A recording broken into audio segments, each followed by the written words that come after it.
Hi, all. I'd like to share something with you right now. I'm actually in the midst right now of I guess what you might just describe as a mystical experience, and I'd like to share it with you as I'm experiencing it to the degree possible, because there's something that relates not only to my bodily health condition, but you may find helpful for you, your life, and maybe it might uh, shine a light on the condition of the world right now. So, in the hierarchy of being, or being, in consciousness, I guess I could say, the experience I'm having, and I'm just going to describe this as an experience, so we can just bypass, is it true, or is it an illusion, or is it, all that stuff isn't really where I want to be in this. So I just want to express what I'm experiencing, and you can make of it as you will. I'm going to keep my eyes closed as I go through this, just because what I'm talking about is very subtle. My language capacity is far inferior to the insight that I have, or that I'm experiencing, would be a better way of saying it. And so, in that hierarchy of consciousness, we'll say, you gotta get, we'll say the top of it is your kind of normal daily window of perception. That's like your most removed perception from the fountain of your being. That level, you wouldn't notice what I'm talking about, but as you start to kind of peel away the layers of the onion, you get to a point, it's the nexus point between the personal and the universal. And so it's possible to go into a disorder, at least experientially. I'm describing this again experientially. In my case, my body has had a lot of damage over the years, and arthritis is growing into nerves in the neck, and with the result of course, neuropathy, nerve death or dying, and presumably, according to several doctors, inevitable paralysis. So this has been ongoing for 3 years now. At the time when the prognosis happened, it was going to be just, within a few months. Anyway, so I've been dealing with this successfully for 3 years, and now it's just time to turn into it. And as I'm turning into it, I'm noticing that the body is so hard in this area. I'm touching it right here. I don't know if you can see it right here. And it just sort of radiates out all the way to the spine and the neck, and it's like this lockdown. I'm going to describe this in the terms we've been going through, lockdown. And the reason for it is it's like the body is trying to hold itself together physically, energetically. Now, this is not an experience, the lockdown is not an experience that is affecting my psyche on a normal basis, which is to say, actually, I'm very, very, I've never been happier. I've honestly never been more fulfilled, more happier, never been more whole on a psyche level as well as a spiritual level, because I'm not resisting anything that's going on with my body now. Not anything that's going on with really anything, I suppose, but I mean, from my experience, there's probably subtle areas of resistance that maybe I can't see. So I'm just describing the experience. And this lockdown is a completely natural, inevitable result of the desire to survive. So if this lockdown in my body had not occurred at some point long before the paralysis, but the process of clenching up and holding hadn't occurred many, many years ago, I would have been paralyzed probably at age 17 when I was run over by a horse. And so this is just the body's desire, or maybe the psyche's desire. You could look at it either way, or both. I prefer both. Desire, the ego's desire is, this is well below what we would describe as the ego. It's just like the nervous system itself's desire to survive. And if you have any energy at all, this lockdown will occur. If you don't, you die. So there's nothing, this isn't about rightness or wrong. It's just a natural flow of life, that when you have an injury so severe, so destabilizing, it's going to cause a clenching effect to hold things together. It's a desire to live. And this is a reflection of where society is right now, what society is going through, not just in my country, the United States, but worldwide. And maybe there are some areas, it'd be probably quite pleasant to be in those areas right now where that isn't the case. But the vast majority of the planet right now is going through this state of lockdown and rebellion against the lockdown. It's uncomfortable, just like my body rebelling against the lockdown for years.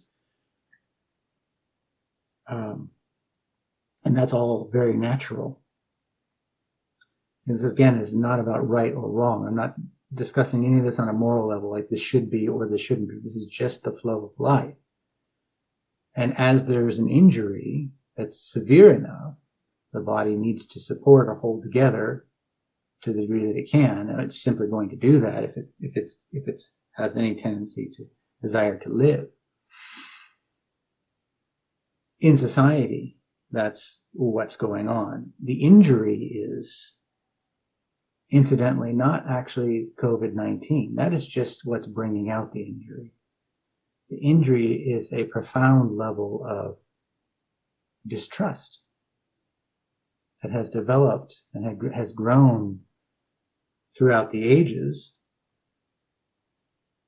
And this distrust is also very natural. I mean, everybody's trying to survive, and so it's very easy to and natural to project your fears onto other people and other people's, because we've all been betrayed. We've all been, our trust has been defied. We have experienced and propagated tremendously malicious acts. We have taken advantage of innocent people, quote unquote. When we were children, we certainly did. Well, almost everybody. I mean, I know I did. I can recall a specific instance where I did take advantage of somebody who to just inflict pain, and it was out of vengeance. As a boy, I was playing tag football on asphalt, and I fell and scraped my shins up really bad. They were bleeding, and it was a boy who just laughing at me, making fun of me about it. Same grade as me, smaller than me. We had a kind of rivalry. I think we liked the same girl. Anyway, so I was steaming about it, and I just decided I was going to punish him for it. I was going to show him that he was below me in the social order. And so I followed him home from school for, I think just once, actually. It seemed like a long time because I think it stuck in my psyche. But key point is, I just really threatened and scared this guy and bullied him, essentially. I don't think I actually hit him, but I just made him think I was going to, and he was smaller than me. The key point is, we've all done this on a verbal level. We've shown our superiority. We've tried to show our superiority. And so many of us now, it's a very common thing to show our moral superiority about how right we are and how evil those others are and how they're racist and how they're this and that. And you know, there's a feeling behind that of moral superiority. And what we're really doing on an emotional level, you know, philosophy and ideology aside, but on emotional levels, it gives us a feeling that we're strong, that we have control, that we're dominant. You get a dopamine hit for it. But there's a huge, huge price that you pay, because this trust is repeatedly defied. It gets more and more difficult to trust. And as it gets more and more difficult to trust, no matter your laws, no matter your form of government, it's irrelevant. The system will collapse. You'll go into a lockdown stage for a while, and then everything will shut down. And I mean shut down in the terms of just the economy will stop. The productive, actual, effective economy will stop. The ability to trade things will stop. Access to food will become very, very difficult. Access to services, access to even, things like gasoline. It's going to be very, very difficult. Heating the home. And this is all just a natural process. It's not exactly good or bad. It's not healthy to think of it in that way, because essentially that way of thinking is what has caused the problem. I'm good or I'm bad. I'm worthy, I'm not worthy. And then there's this desire to prove your worthiness. And that leads to a feeling of unworthiness and a desire to, on the unconscious, project your superiority in some way or another. If you're a victim, you're going to maybe project a moral superiority, as if you wouldn't behave the way that person, you wouldn't bully, all the while in the moment you're actually bullying people emotionally by calling them this, that, and the other name, labeling them this, that, and the other. You're othering them. And it's a reflection of smallness. And we've all done this. Maybe we all do this to this day, and many of us do it to ourselves. We talk about how good or how bad we are, and it's a way, again, of the thing that's talking about how good and bad we are. That's the thing that wants to feel superior in control. That's the thing. And that thing is not honest. And so I'm right at this point where I can feel that energy, not just in my body, but in the experience globally. And this is an area that, if we want to trust ourselves, which is really, really in the deepest level what brings health, and I don't just mean physical, I mean like a spiritual or psychological health. What I'm describing for myself is actually much deeper than it's an embodied feeling of clarity and well-being, despite the physical disorder I'm going through. There's a feeling of tremendous rightness, not in a philosophical or ideological sense, but in an embodied sense, like everything is just open and breathing and happy. But if we want that kind of trust, the first step is to do less of that which causes distrust. Less of I told you so. Less of I'm right, you're wrong. Less othering. Less judgment of the self. Less measurement of our value at a metaphorical soul level.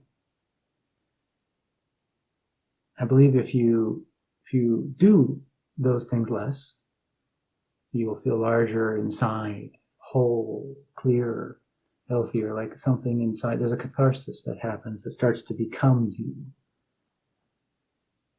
And so I think that's really all I wanted to share with you today, was